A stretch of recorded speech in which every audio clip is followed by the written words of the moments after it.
Hello Leo, ito na yung reading mo para sa year 2026. Anong mga maaaring kaharapin?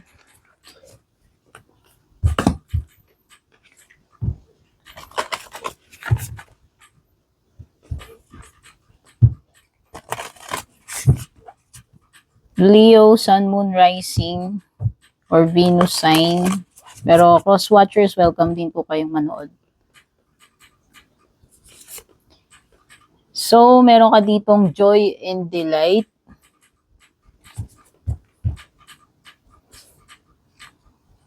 Sabi dyan, open your heart to joy. Lang, ayusin ko lang yung cards.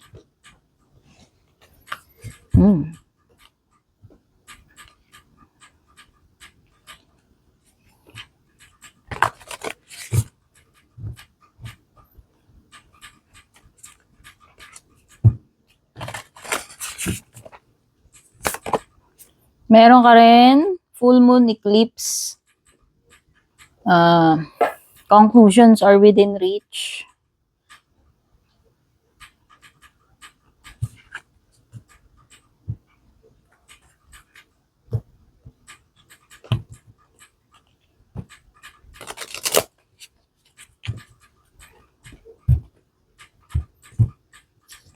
Oops, wait lang. Mahuhulog yung aking cards.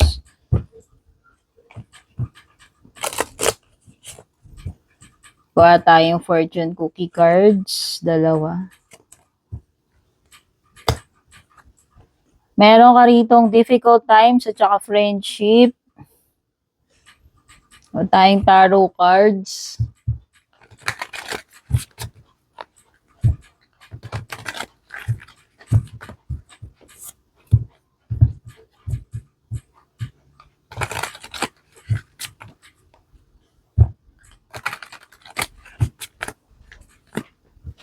Ano yung overall energy sa kabuuan ng 2026 mo? Meron kang Queen of Swords.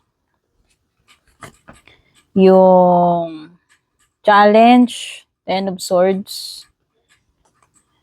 Ano yung advantage mo? Blessing mo or good news? So, para sa year 2026, the star. Financial kabuhayan, career, you have 5 of Wands. And para sa love life mo, meron kang full card. Sa bottom ng deck, unexpected, you have 4 of Pentacles. And huhugot pa ako ng 4 na tea leaf cards para sa yung mga iba pang paparating sa iyo ngayong year na 2026.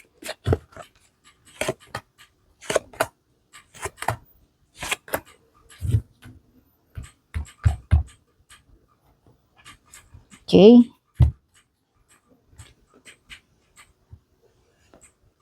Okay, dito tayo sa iyong first oracle card, which is joy and delight.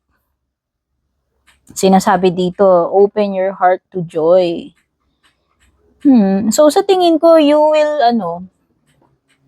will do more of kung ano yung mga magbibigay sa iyo ng joy, happiness itong 2026.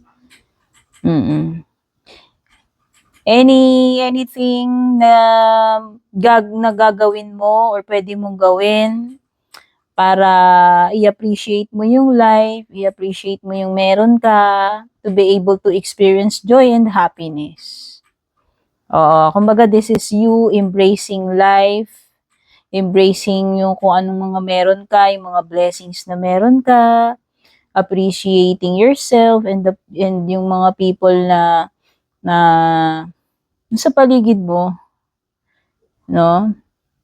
Kumbaga, mas kung ako tatanungin, mas ipa-prioritize mo yung mga bagay na magbibigay sa iyo ng joy, happiness. Which is, tama nga naman. Diba? Hindi naman tayo nawawalan ng mga problema, kalungkutan, challenges. Siyempre, realistic lang tayo. Pero ang pinaka-message kasi nitong oracle card na ito is mas mag-focus ka more doon sa mga bagay na nagbibigay sa iyo ng happiness and joy. Okay? Ano pa? You have Conclusions are within reach. Okay, this card is talking about mga chapter na malapit nang matapos or magsasara na, no? Sa buhay mo ngayong 2026. Siguro ito ay mga part pa nung previous year, 2025. Pero, kumbaga, ngayong matataon, ngayong 2026, doon matataon na mag-close or mag-end etong chapter na to or chapters na to kung ano man ito. Kumbaga, ito yung situation na ma-reach na yung pinaka-peak niya eh. Yung pinaka-peak or pinaka-climax, kumbaga, sa story. Yung pinaka-peak or pinaka-climax. Okay? This card is, suggesting you na i-allow mo lang na mag-unfold kung ano man itong mga bagay na ito na mag-unfold ngayong 2026. And this is also a reminder for you, Leo, na kung kinakailangan mo na talagang i-let go someone or something. Okay, so may kinalaman siya sa mga doors shutting, chapters ending, mga bagay na magkakaroon na ng finality, closure, yes, closure, pagle-let go, or pag-move forward. Kumbaga, etong year na ito mag-unfold, isa-isa yung mga yan. Maybe this is also an indication na magkakaroon din ng acceptance, forgiveness, and pag-move forward na talaga. Okay? And every time na may nagko-close, di ba? Anytime na may nagsasara is merong panibagong magbubukas sa atin. Okay?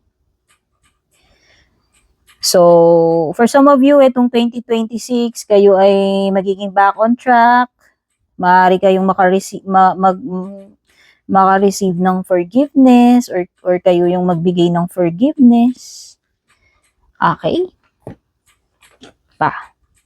Difficult times. Ito yung unang fortune cookie card mo. Be on your guard against chaos or unforeseen perils or emotional upheaval are foretold. So, hindi lang, alam mo yun, hindi naman nawawala yung mga challenges, hindi rin naman nawawala yung mga difficult times na yan. Cycle lang yan eh. Dumaraan tayo sa cycles eh. May mga cycle na balance lang, may mga times na happy and at the same time, pwede rin may mga problema, may mga times naman na puro problema, may mga times naman na puro magaganda or masasaya. So, part yon. So, nakikita ko ngayong 2026, may mga moments na mahihirapan ka.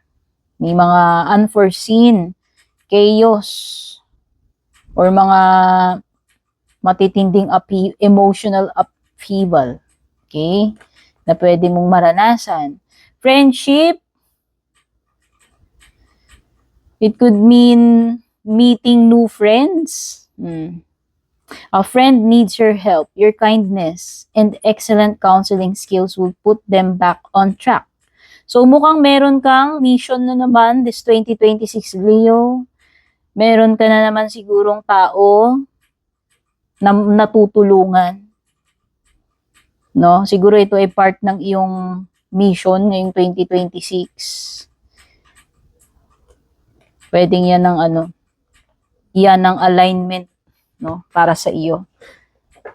You will be meeting someone. Hindi ko alam kung ito ay bagong makikilala mo or matagal mo nang kakilala, pero ang sinasabi doon is ikaw yung magiging ikaw yung instrumento para matulungan mo itong tao na to, kung sino man yung tao na yan. Ngayon, punta na tayo sa iyong mga tarot messages. So overall energy mo yung of the Queen of Swords. Okay, pag lumilitaw si Queen of Swords, pwedeng ang ibig sabihin nito maging truthful ka, maging honest ka, frank ka, or maging logical ka, no? Sa pag-handle ng sitwasyon, ano man tong sitwasyon na kakaharapin mo ngayon. 2026, no? Pwede rin itong indication na magkakaroon ng clarity or malinaw na direksyon tungkol sa isang bagay or situation. Queen of Swords, minsan may mga importanteng decision to make.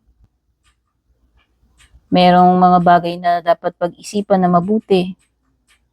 Or yung meron na talagang pagka-cut off dito, by the way. No? Kasi lumitaw yun dito sa full moon eclipse. Tapos yun din ang nafe-feel ko rito. Okay, may mga chapters or doors closing na nga dito eh. And then ito is parang merong mga ika-cut off, no? Pagdating naman sa area ng challenge mo, you have the Ten of Swords. When it comes to dito sa challenge mo, meron na kasing mga bagay dito na kailangan mo nang i-let go eh. Kasi nga, di ba sabi ko nga, may pagkakat na ng cords, pag move forward, chapters ending. Pero dito sa challenge mo kasi, seems na parang merong nahihirapan ka eh, na maaaring nahihirapan kang tanggapin tong ending na to. Or nahihirapan kang mag-move forward or mag-let go. So, sa tingin ko, pwedeng yun yung isa sa challenge mo rito. Or, for some of you, meron kasing something dito, nag-end na, nag-collapse na, pwedeng ang pinaka-challenge nyo, yung iba sa inyo, is paano nyo i-rebuild kung ano man tong mga bagay na to na gumuho, nasira na. Okay? Paano nyo uli bubuuin yung sarili ninyo, paano uli kayo makakabangon, makakabawi, pwedeng yung iba yun yung challenge sa inyo, hihirapan kayo doon. Ngayon, pagdating naman sa good stuff, blessing or good news, how the star card, ang ganda nito. Ito ay nangangamoy pag-asa, Leo. So, ngayong 2026, maganda ang outlook sa'yo kasi kahit sabihin mong mahirapan ka, nandiyan yung mga difficult times, challenges, nandiyan yung mga ending, nandiyan yung kailangan mo i-rebuild, whatever is left of you, dahil sa mga ending, dahil sa mga pinagdaanan mo, and nakikita ko na aninag dito ang pag-asa with the star card. So, para sa akin, this 2026 is a promising year. Despite sa mga difficult times, challenges na kakaharapin mo ngayong taon na to. No? So, stay positive, stay optimistic, and huwag kang bibitaw doon sa mga goals mo, dreams mo, wishes mo. Kasi maaari pa rin yung matupad this year eh. Kumbaga, ilang months pa yung lalakbayin mo, etong 2026. Matagal pa naman bago mag-end ang 2026, no? So, yan. Keep it up lang. Don't quit, no? Stay positive. Tapos, actually, maaaring ang may matupad dito sa'yo eh. Kasi star card yan. Actually. Okay? Financial kabuhayan, career mo, 5 of Wands. Challenging na naman to sa tingin ko. So, para doon sa mga gusto ninyong mauna doon sa karera, may mga kakumpetensya ka eh. Hindi na nawawala yan, di ba? Hindi nawawala yung mga drama, challenges, conflict. So sa tingin ko, etong 2026 ay pagiging competitive and pagiging more on competitive eh. Kasi marami kang mga dito eh. Marami kang kakumpetensya. Actually, meron ako na-feel na paghila ng pababa sa'yo. Merong isa or may mga hihila sa'yo pababa. Okay? Love life. You have full card. So, this is a new chapter, Leo, when it comes to your love life. It could be a new person coming to you, or it could be someone you already know na maaaring magkaroon ng new chapter Basta, ang energy ni full card is magsisimula or magsisimula uli. If this is a same person, whether this is a new person or the same person you're dealing with. Nandito yung new possibilities, nandito yung new inspiration, new adventures, new experiences pagdating sa love life mo. New chapter sa love life mo. Okay? Nandyan yung possibilities and pag-e-explore.